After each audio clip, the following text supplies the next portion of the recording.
Mari bangkit berdiri dalam hadirat Tuhan. Hatiku habis lenyap gunung batu. Katakan sama Tuhan.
Tuhan, biar pujian ini bukan hanya sekedar pujian yang keluar dari mulut kami, bahwa sekalipun dagingku dan hatiku habis lenyap, namun Engkau Tuhan yang selalu jadi gunung batu bagi kami. Kalau kami masih boleh ada di awal bulan Agustus ini, kami tahu semua karena anugerah Tuhan di dalam hidup kami. Terima kasih buat kesempatan hidup yang masih Tuhan berikan. Terima kasih Bapa, kami sudah melewati hampir 5 bulan dalam perlindungan Tuhan. Kami melewati dengan kasih setia Tuhan. Kami bersyukur biar hari ini Tuhan, kami sungguh-sungguh menyadari bahwa hidup kami hanya karena anugerah Tuhan. Bahwa apa yang kami boleh nikmati sekarang hanya karena anugerah dan kasih setia Tuhan dalam hidup kami. Terima kasih Bapa, terima kasih Tuhan. Mari kita naikkan sekali lagi pujian ini saudara. Dari hati yang bersyukur dan sungguh-sungguh kita mau berkata pada Tuhan. Sekalipun dagingku dan hatiku habis lenyap gunung batu.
Terima kasih Bapa. Kami tahu kalau Tuhan masih izinkan kami hidup, itu artinya bagi kami bekerja memberi buah di hidup ini. Kami tidak ingin menyia-nyiakan kesempatan hidup yang masih Tuhan berikan. Biar hidup kami boleh berdampak bagi kerajaan Allah. Berbicara bagi kami, sampaikan isi hati-Mu Tuhan. Kami hanya mau sungguh-sungguh mengerti anugerah dan rencana Tuhan di hari-hari terakhir ini. Urapi hambamu yang tidak ada apa-apanya dalam nama Yesus. Mari kita sama-sama katakan amin, amin. Silakan duduk Bapak Ibu yang terkasih. Iya saudara, ketika kita menyanyikan pujian tadi bahwa sekalipun dagingku dan hatiku habis lenyap. Ini adalah sebuah perkataan yang sangat dalam. Ya bahwa sekalipun daging kami Tuhan habis lenyap, bahkan sekalipun kami menghadapi kematian di depan kami, maka kami mau tetap percaya Tuhanlah yang menjadi milik kami. Amin. Saudara, saya percaya saudara yang hadir di tempat ini hari ini adalah saudara adalah orang-orang yang dipilih oleh Tuhan. Ya, kita adalah orang-orang yang ya belajar untuk tidak terlalu ketakutan hari-hari ini. Amin. Karena begitu banyak orang yang hidup dalam ketakutan dan mereka tidak lagi bisa berbuat apa-apa. Kenapa? Karena semuanya serba takut. Jadi saya melihat saudara, dengan adanya virus ini sebenarnya semua manusia lagi dihinggapi roh ketakutan. Terutama takut akan kematian. Amin apa amin? Ya, tapi Alkitab berkata kita nggak perlu takut. Ya, sekalipun memang kita harus berhikmat, sekarang semuanya berbeda saudara. Ya, dulu kalau nggak salaman dibilang sombong, benar nggak? Dulu banyak jemaat yang akhirnya nggak mau ke gereja. Kenapa? Itu pengerjanya di gereja itu Bu, saya mau salaman dia nggak mau. Sekarang ya memang tidak boleh bersalaman. Kalau ada orang mau salaman kita melihatnya sebagai orang yang aneh. Ya, tetapi itulah kita mau atau tidak mau zaman semua berubah. Dulu kita kalau bersin aja saudara, haleluya. Bener nggak? Kita ngomong puji Tuhan. Sekarang kalau ada orang bersin, saudara, jauh-jauh, benar nggak? Jadi saudara, ya saya melihat bahwa hari-hari ini perubahan itu begitu luar biasa dan bahkan sangat cepat dan terlalu cepat. Saya ingat beberapa waktu yang lalu saya ketemu dengan Pak Iyo ketika habis pelayanan di sini, ngomong-ngomong sama Yemima. Ya saya bilang ya, ayo bikin YouTube. Itu padahal waktu itu belum pandemi ya. Ayo bikin YouTube. Kita memberitakan Injil lewat media. Kenapa? Karena saya bilang ke depan itu media akan mengambil alih semuanya. Ya, saya juga nggak tahu kenapa beberapa waktu yang lalu itu Tuhan mengejar saya untuk segera ambil alih dunia media untuk pelayanan penginjilan. Beritakan Injil lewat media. Kita nggak tahu. Dan ternyata saudara beberapa iya termasuk tempat di sini juga sudah tanggap waktu itu cepat bikin YouTube. Saya bilang tayangin khotbah-khotbah lewat YouTube. Ya, dan kita tanpa kita tahu, tanpa kita sadari, tanpa kita semua kaget. Kenapa? Semua tanpa persiapan. Saya kemarin ikut satu perbincangan hamba-hamba Tuhan saudara. Bagaimana tips menghadapi gereja di era ini. Karena memang banyak gereja yang gak siap. Banyak yang tidak siap dan mereka berkata, iya sesungguhnya semua nggak siap dengan keadaan ini. Karena tiba-tiba berubah dan akhirnya orang nggak boleh lagi ke gereja. Nah ini menjadi satu pergumulan yang cukup besar.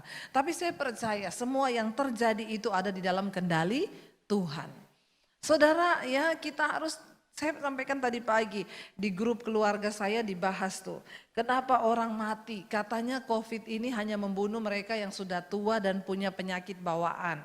Katanya memang ini diizinkan untuk ya biar orang-orang yang tua-tua yang banyak sakit-sakit itu sudah segeralah meninggalkan bumi ini.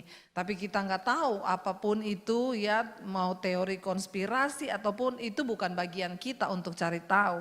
Bagian kita, saya mau sampaikan hari ini, mari kita melakukan apa yang menjadi bagian kita. Dibahas tuh di grup, iya katanya beberapa menurut dokter yang lain, kenapa ada orang yang masih muda pun meninggal. Ada dokter yang umur 30-an, belum menikah, kita tahu bersama beberapa waktu yang lalu heboh. Ya sehat tapi kenapa meninggal? Dari pembahasannya itu dikatakan karena mengalami viral load.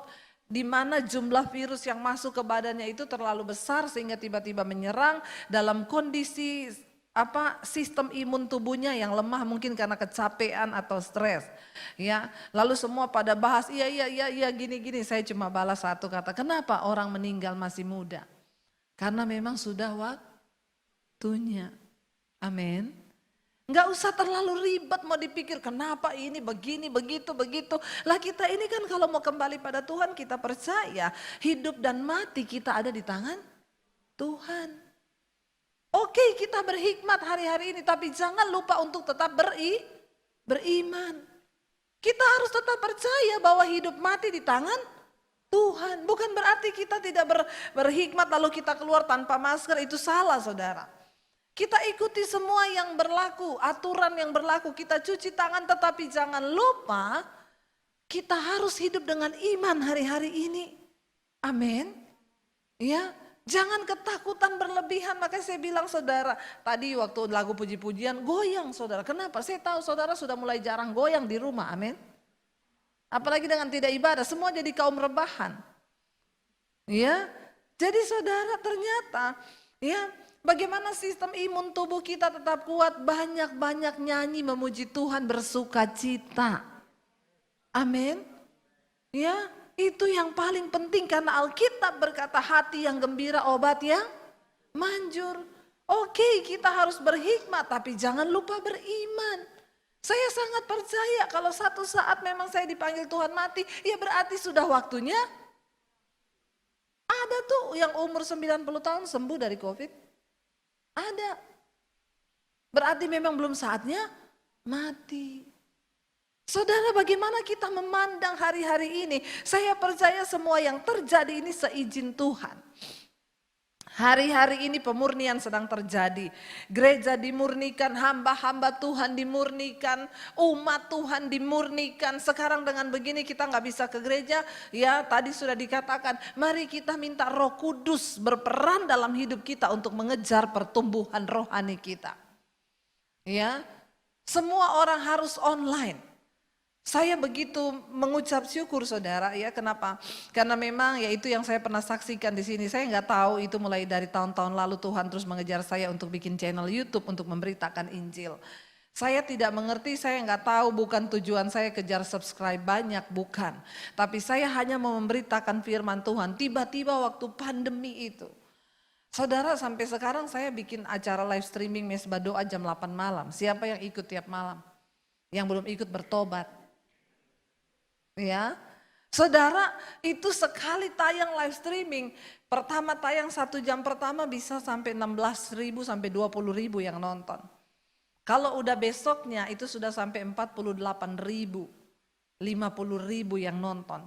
Saudara, saya tidak pernah cari-cari konten untuk channel YouTube. Memang semua orang yang sudah jadi YouTuber itu cari konten apa ya biar bisa dinonton banyak orang. Apa ya biar bisa dilihat banyak orang. Saudara tahu itu Mesbah Doa itu terjadi. Kenapa terjadi? Jadi ceritanya itu begini. Waktu dari awal pandemi itu bulan Maret. Sampai sekarang gak pernah bolong 1 hari pun loh. Setiap malam jam 8 dari bulan Maret. Ini sudah masuk Agustus hampir 5 bulan. Tidak pernah bolong 1 malam pun. Itu anugerah Tuhan. Ya, saya diberikan kesehatan. Kadang capek. Saudara tahu. Sekarang ini ya saya nih. Ya orang lain mungkin bilang waduh gak ada pelayanan. Jangan salah. Saudara tahu sekarang saya hari nanti malam ada pelayanan Zoom. Besok saya khotbah di Amerika. Lewat mana? Zoom. Ya, itu Tuhan itu membuka. Jadi saya itu kadang capek, tapi pernah 1 kali saya tidak mau adakan Mesbah Doa. Ya karena saya capek, hari Minggu saya bilang sama suami saya capek, kita gak usah Mesbah Doa, please malam ini please.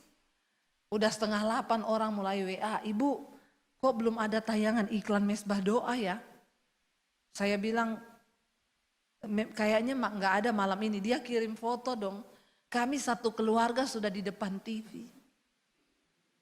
Suami, istri, anak-anak. Tiba-tiba ada lagi yang masuk. Ibu kok belum keluar untuk tayangan jam 8-nya? Saya bilang kayaknya enggak ada. Dia foto dong. Bu kami sekolah Alkitab. Semua sudah di ruang makan. Sama-sama semua mau menyaksikan dan ikut berdoa. Lalu saya bilang sama suami saya, aduh gimana nih loh. Terus suami saya bilang, itu kan kita hanya berdoa loh. Jangan mau diserang iblis, ayo kita berdoa.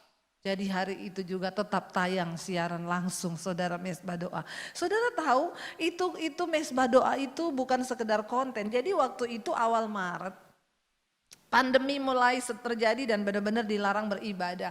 Saya itu sudah dikirimin dari YouTube itu berkali-kali. Coba untuk bikin live streaming. Dan saya memang gak pernah live streaming. Memang gak pernah untuk tayang siaran langsung. Lalu satu kali abis saya syuting khotbah, jadi masih pakai baju rapi di studio saya di rumah, abis syuting saya tuh iseng ngutak-ngatik channel YouTube saya dari HP saya. Lalu saya lihat ada gambar kamera di situ. Tulisannya itu live. Saya pencet saudara. Ya, waktu saya pencet itu kan saya kameranya ke saya kan. Saya pencet, saya gini, ini live ya. Tiba-tiba masuk live chat. Orang-orang ini, shalom Bu Debbie, shalom Bu. Asik kita mau berdoa ya malam ini ya Bu. Kami sedang ketakutan Bu, kita mau berdoa yuk. Tiba-tiba ribuan. Saya bingung sendiri. Aduh gimana ini, saya tanya sama suami saya, suami saya bilang banyak banget. Saya bilang iya shalom saudara, pokoknya tetap kuat ya, tetap ini. Karena saya juga kaget kan, orang saya tidak siap. Lalu akhirnya karena mereka bilang ibu berdoa dong, kita bikin mesbah doa dong. Suami saya masih duduk di keyboard, saya bilang saya angkat lagu, nyanyi. Lalu dia main, saya angkat lagu cuma pakai HP. Lalu saya nyanyi, hadirat Tuhan turun, saudara saya ternangis-nangis, orang-orang juga pada kirim gambar nangis semua. Lalu 1 jam lebih akhirnya kami berdoa buat bangsa, buat negara. Lalu mereka bilang, ibu besok lagi ya. Dan dari situ saudara, sampai hari ini hampir 5 bulan dan saya melihat penuaian jiwa. Luar biasa. Ya, saudara, nggak pernah kebayang ya, dan saya memang bukan niat saya mencari-cari. Subscriber saya itu sekarang hampir 200.000. Saudara bisa bayangkan, itu kalau kita butuh gedung gereja untuk menampung. Saya nggak usah bicara 200.000 lah. Kita bicara 1 kali mesbah doa, itu jam pertama tayang, hampir 20.000 yang nonton. Dan 1 channel 20.000 itu, 1 channel 5 orang loh, 1 keluarga loh. Untuk bisa menampung jemaat yang sebanyak itu kita butuh gedung gereja seberapa besar.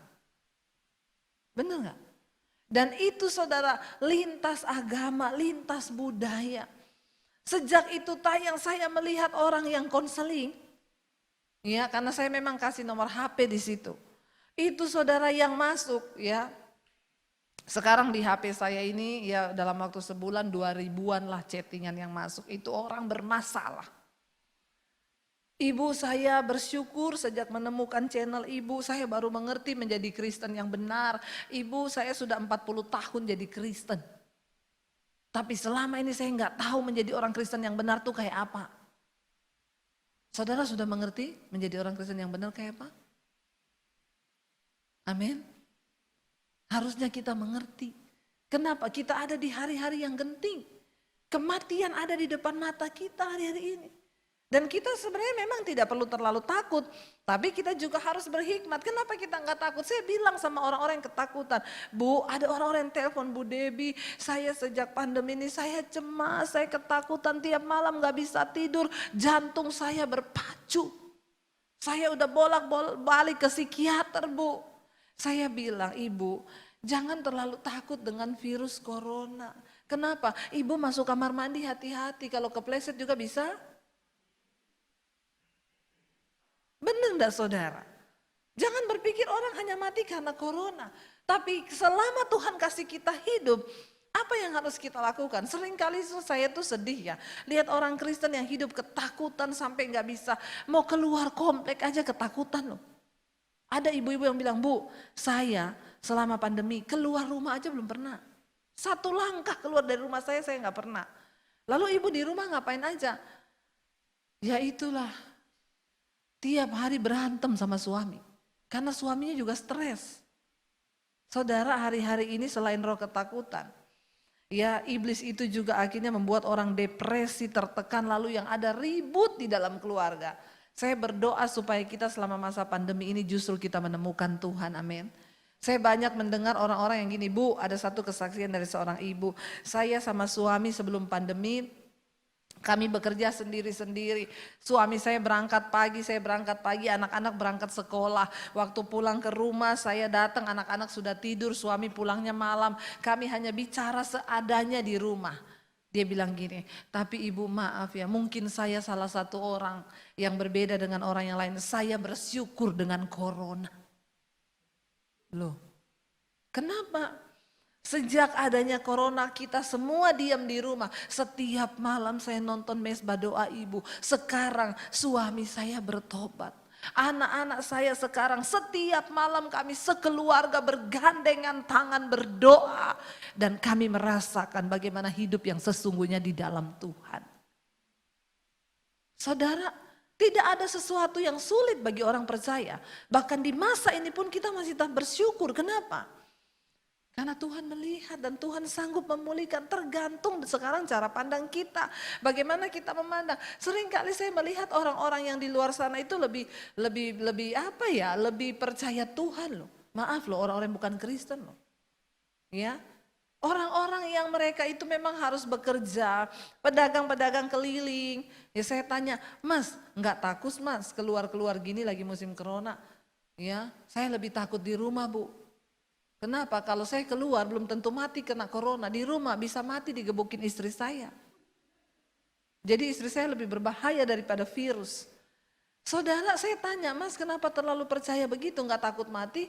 Bu, hidup mati di tangan Allah. Kalah enggak orang Kristen? Ya, itu orang yang bukan percaya Yesus loh. Harusnya kita yang percaya Yesus, kita lebih lagi beriman. Amin. Mari kita sungguh-sungguh. Nah, bagian kita hari ini apa yang harus kita lakukan? Mari kita buka Filipi pasal yang pertama.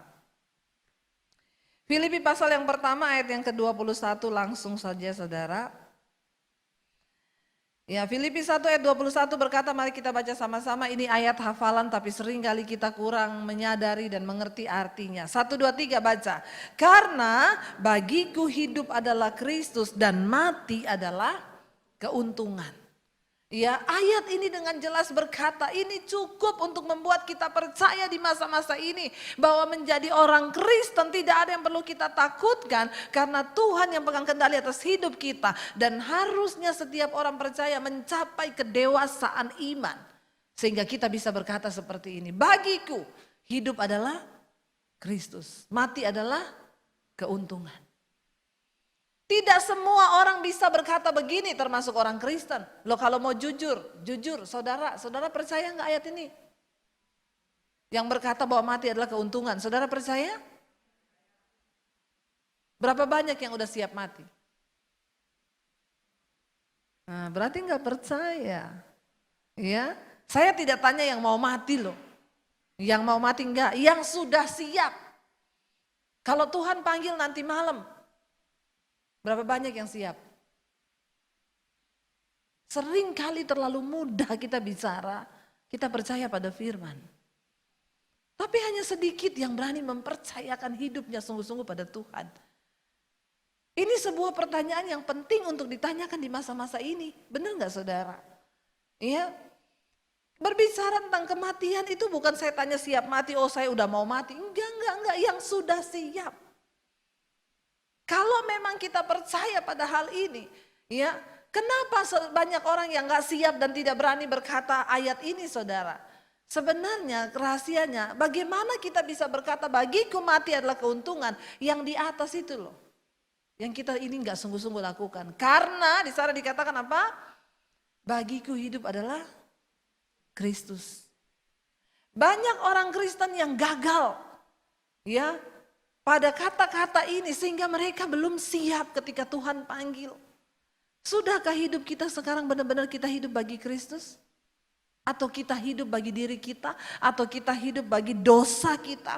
Atau kita hidup bagi keinginan daging kita? Ayat ini berkata karena bagiku hidup adalah Kristus, mati adalah keuntungan. Kita baru akan bisa berkata bagiku mati adalah untung kalau kita sudah hidup bagi Kristus. Mungkin sebagian dari saudara bertanya, bagaimana caranya saya hidup bagi Kristus? Saudara nggak usah muluk-muluk jadi berkat sampai ke bangsa-bangsa, kejauhan.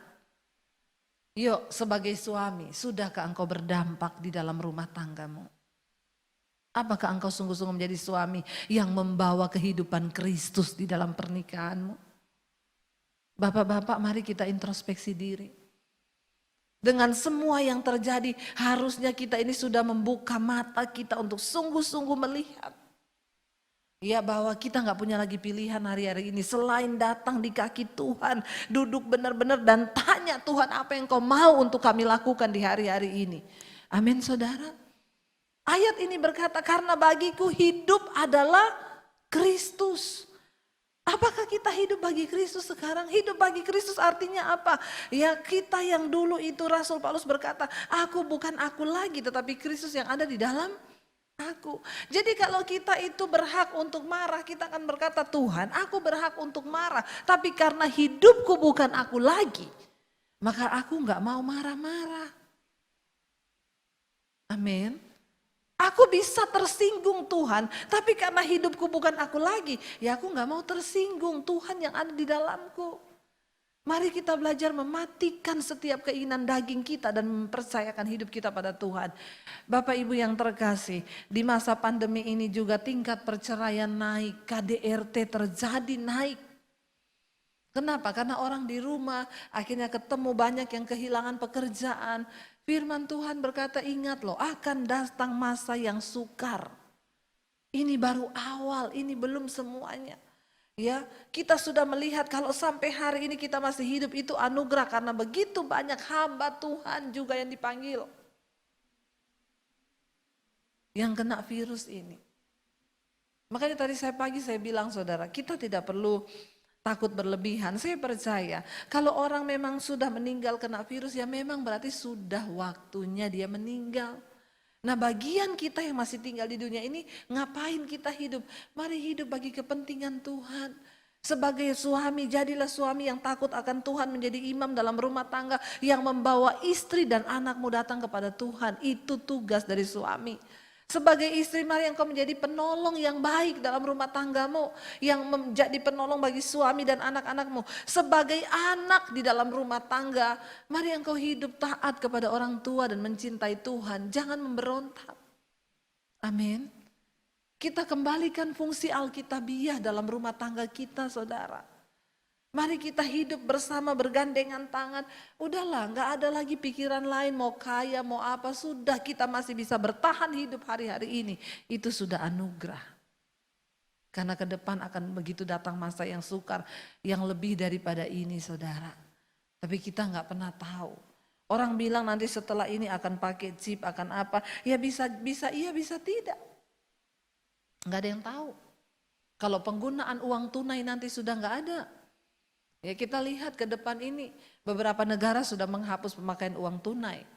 Ya nanti akan beralih uang itu nanti hanya tinggal angka saja. Wujudnya udah nggak ada. Lalu pada akhirnya manusia akan jatuh dalam satu kepemerintahan. Kita semua akan diburu untuk berpacu. Hanya sebenarnya hidup ini ya saya itu kemarin ngobrol sama suami saya. Kalau uang sudah tidak ada wujud ternyata semua hanya permainan angka. Siapa yang pegang kendali sih atas uang di dunia ini? Ya antikris. Ya antikris itu siapa? Setan? Bukan, mereka manusia biasa kata Tuhan. Tapi mereka orang-orang yang menggenapi firman yang akan segera digenapi. Kita nggak usah bingung lagi. Nggak usah tanya-tanya lagi ini benar apa enggak. Apakah antikris mau datang atau tidak. Saya bilang yang terpenting adalah firman Tuhan bilang. Ketekunan orang-orang kudus hidup sungguh-sungguh mengikut Tuhan. Sebelum terlambat saudara. Mari kita bertobat. Tinggalkan semua yang menjadi penghalang kita dekat dengan Tuhan. Bagiku hidup adalah Kristus. Dan mati adalah sebuah keuntungan. Ya. Apakah hidup kita ini sudah berdampak? Enggak usah bicara jauh-jauh di dalam keluarga kita. Apakah kita menjadi suami yang berdampak? Apakah kita menjadi istri yang berdampak? Apakah kita menjadi anak-anak yang berdampak bagi keluarga? Terutama untuk kerajaan Allah. Amin. Kita enggak perlu takut. Makanya dulu saya pernah cerita kayaknya di sini. Bicara tentang kematian. Saya dulu saudara pernah tidur nyenyak banget, enak banget rasanya saya nggak pengen bangun. Lalu ada suara yang bilang begini, kalau kamu tidur terus, kamu mati loh. Tapi memang rasanya saya nggak kepengen bangun. Enak banget, damai banget di hati. Cuma akhirnya saya bangun karena saya ingat anak saya masih kecil. Dan saya ingat nanti suami saya kawin lagi. Jadi saya bangun cepat-cepat saudara. Ya, saudara, ya kematian itu di dalam Yesus itu enak loh. Kita mau lihat apa yang Rasul Paulus bilang ayat 22, ayo. Rasul Paulus berkata begini saudara, tetapi jika aku harus hidup di dunia ini, itu berarti bagiku apa? Bekerja memberi buah. Buah apa yang sudah kita hasilkan dari hidup kita? Tuhan berkata kepada bangsa Israel, aku datang kepada kebun anggurku, aku mengharapkan memetik buah anggur yang manis dari kebunku itu, tetapi yang kudapati adalah buah anggur yang asam. Saudara, buah apa yang kita hasilkan di hidup kita? Hari-hari ini apakah kita menghasilkan buah yang manis bagi Tuhan? Bagi orang di sekeliling kita? Saya hari-hari ini hanya berkata, Tuhan, aku mau hidup bagi kepentingan kerajaan-Mu saja Tuhan. Pakai hidupku. Saudara tahu kadang konselingin orang-orang itu saudara. Bayangkan ribuan WA yang masuk. Ya, tapi saya tahu Tuhan untuk inilah saya dipanggil. Kadang layani doa pelepasan lewat telepon. Mereka orang-orang yang dulunya berkata, Bu, kami bukan dari gereja karismatik. Kami dari gereja yang tidak mengerti kebenaran, tapi setelah mengikuti dan terutama pandemi ini kami mau sungguh-sungguh bertobat, saudara. Jangan sampai kita yang sudah mengerti kebenaran kita ketinggalan loh. Rasul Paulus berkata, kalau aku masih harus tinggal di dunia ini, itu bagiku bekerja memberi buah. Satu-satunya alasan kita ada di dunia ini yaitu untuk bekerja memberi buah. Amin. Gak ada yang lain, bekerja memberi buah. Kalau fokus hidup kita untuk Tuhan bagi kepentingan kerajaannya, saudara gak usah terlalu khawatir. Masalah uang, masalah hidup ini tuh Tuhan yang sediakan. Saya berbicara di depan saudara bukan karena saya tidak mengalami. Saya selalu berulang-ulang kali ketika saya terima Yesus, saya dibuang dari keluarga tanpa uang 1 sen pun loh. Tanpa ada orang yang bisa saya datangi untuk minta uang loh. Saya benar-benar hidup sebatang kara hanya belajar mempercayai Tuhan. Tapi sampai hari ini saya tidak pernah meninggalkan Tuhan. Dan saya melihat bagaimana Tuhan mencukupkan semua kebutuhan saya itu. Ya saudara, bagian kita cuma percaya. Amin. Makanya kalau ada orang-orang datang, ya banyak orang aneh juga ya. Bu Debbie dia kirim WA, tolong doakan Bu. 1, toko saya yang di ini. 2, toko saya yang di ini. 3, supaya hidup saya diberkati. 4, supaya utang-utangnya orang segera bayar kepada saya. 5, saya bilang lu kira gua makelar? Kita tidak akan pernah bisa saudara. Saya bilang, Bu maaf ya, ibu gak bisa bayar pendeta hebat sekalipun untuk mewakili hubungan ibu dengan Tuhan. Maaf saya tidak mau berdoa untuk semua pokok doa yang ibu taruh kepada saya. Loh kenapa Bu? Ibu datang sama Tuhan, saya mau bilang ibu bertobat. Hari gini masih titip doa sama pendeta. Doakan toko saya diberkati, tanah saya laku, saya mau jual rumah. Aduh saudara, ini kalau di depan saya baptis ulang.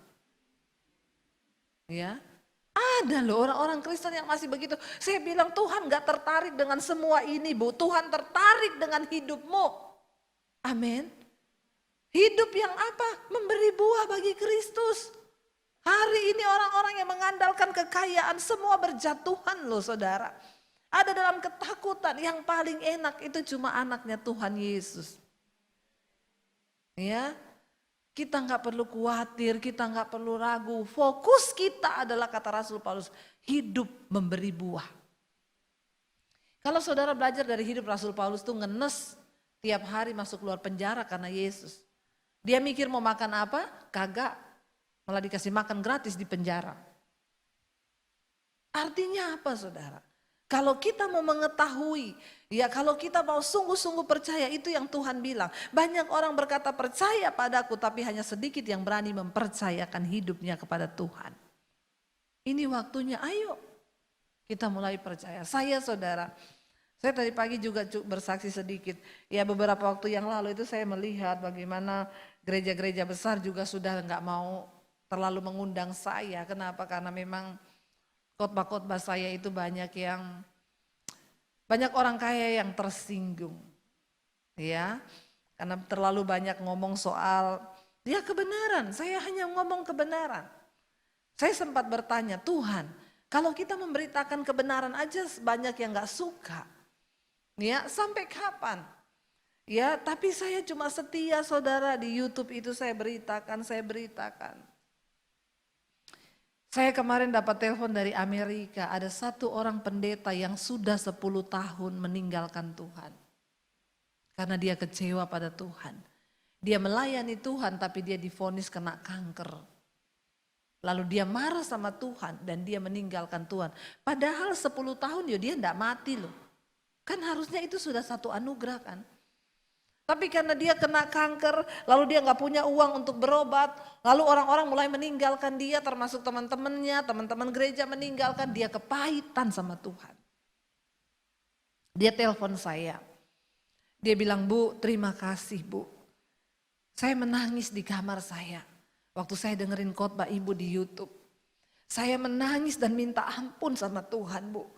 Saya bersyukur. Karena khotbah Ibu sudah berhasil membuat saya kembali kepada Tuhan.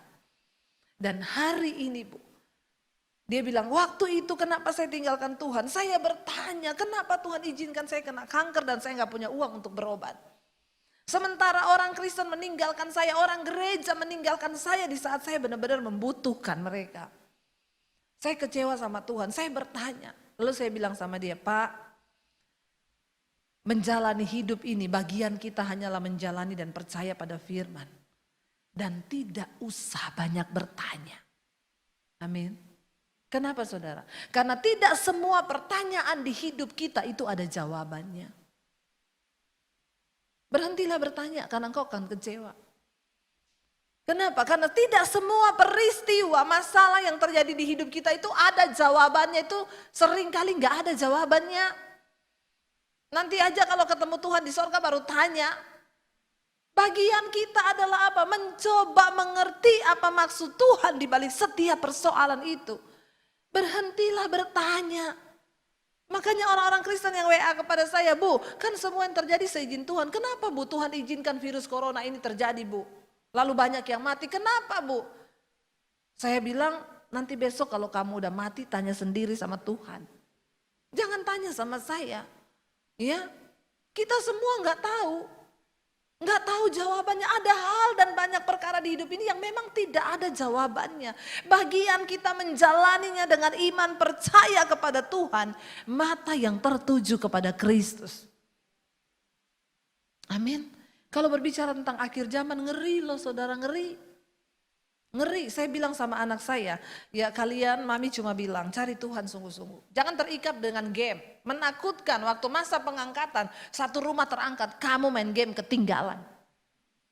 Lalu kamu cari orang tuamu, papi mami mana ya, lah kakakku mana, udah gak ada, semua terangkat, kamu ketinggalan karena terikat dengan game. Yang terikat dengan game tidak usah angkat tangan. Ya, hati-hati, game itu saudara bilang ini kan tidak berdosa. Game itu ilah zaman. Apa itu ilah zaman? Sesuatu yang mendorong kita untuk terus menghabiskan waktu, menghabiskan tenaga, bahkan lebih daripada Tuhan loh. Ada kan hari-hari ini orang-orang yang terikat dengan game dari pagi sampai malam. Saudara, itu ilah zaman, bertobat. Ya.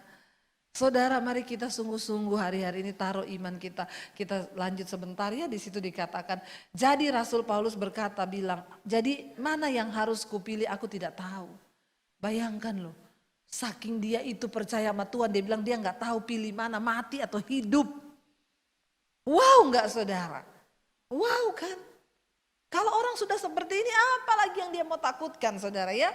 Ayat berikutnya ayat 23 berkata di sana, aku didesak dari dua pihak. Aku ingin pergi dan diam bersama dengan Kristus. Itu memang jauh lebih baik. Bahkan dia berkata, mati itu jauh lebih baik bagiku. Ketemu dengan Tuhan. Amin. Iya. Aku kalau disuruh memilih, aku ingin pergi diam bersama-sama dengan Kristus. Itu jauh lebih baik. Ya, nggak usah mikir cicilan. Amin. Nggak usah mikirin apapun. Ayat 24 dia berkata begini, tetapi lebih perlu untuk tinggal di dunia ini karena kamu. Ternyata kenapa saya belum mati, Pak Yohanes belum mati, Pak? Karena kita masih harus tinggal di dunia ini untuk jemaat-jemaat. Makanya itu tadi yang saya bilang, hiduplah berfungsi bagi kerajaan Allah supaya diberi umur panjang. Amin. Kalau hidup kita sudah tidak berfungsi bagi Kristus, bagi kerajaan Allah, ya udah siap-siap aja. Apalagi terlalu banyak masalah hidupnya. Jadi suami gak pernah membawa dampak dalam keluarga. Jadi istri, jadi anak, kita semua cuma sibuk dengan diri kita sendiri. Bertobat saudara. Ayat yang terakhir 25 Rasul Paulus berkata begini. Dan dalam keyakinan ini taulah aku bahwa apa? Aku akan tinggal dan akan bersama-sama lagi dengan kamu sekalian. Supaya kamu makin maju dan bersukacita di dalam iman. Ya, jadi saudara, kalau Tuhan masih izinkan kita hidup, itu artinya Tuhan mau kita ini menjadi berkat bagi banyak orang. Mari kita bangkit berdiri bersama. Terima kasih Bapa. Kami tahu Tuhan, Engkau Tuhan yang memberikan kami kesempatan hidup di dunia ini untuk kami boleh menjadi berkat. Jadikan kami suami yang berdampak dalam keluarga. Jadikan kami istri yang berdampak, anak-anak yang berdampak. Kalau kami masih tinggal, itu bagi kami artinya bekerja memberi buah. Terima kasih buat segala kebaikan Tuhan dalam hidup kami. Terima kasih buat semua anugerah-Mu Tuhan. Kami bersyukur kalau hari ini Tuhan masih kasih kami nafas hidup. Itu artinya kesempatan bagi kami untuk terus berbuah. Kami tidak takut bahkan kematian. Itu adalah sesuatu yang menguntungkan bagi kami. Tapi kalau kami masih harus hidup, itu artinya kami harus memberi buah. Mari sekali lagi katakan pujian ini saudara. Sekali